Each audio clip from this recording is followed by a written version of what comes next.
పార్లమెంట్లో ప్రవేశపెట్టిన work board సవరణ చట్టానికి వ్యతిరేకంగా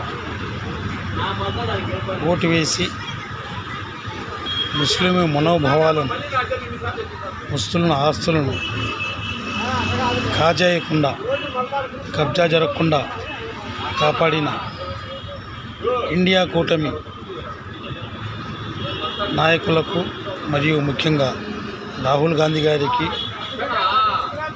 అలాగే ఇండియా కూటమిలో ఉన్న వివిధ రాజకీయ పార్టీ నాయకులకు, ముఖ్యంగా ఆంధ్ర రాష్ట్రం నుంచి వైఎస్ జగన్మోహన్ రెడ్డి గారికి మైనారిటీ రైట్ ఫోరం తరఫున ప్రత్యేక ధన్యవాదాలు తెలుపుకుంటున్నాం.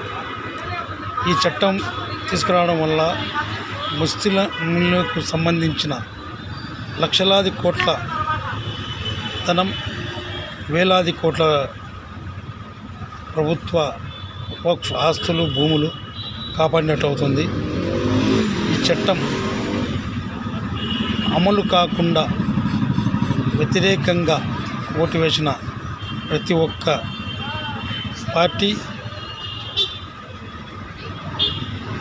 మరియు రాహుల్ గాంధీ గారికి, జగన్మోహన్ రెడ్డి గారికి హృదయపూర్వక ధన్యవాదాలు. అస్సలాము అలైకుం.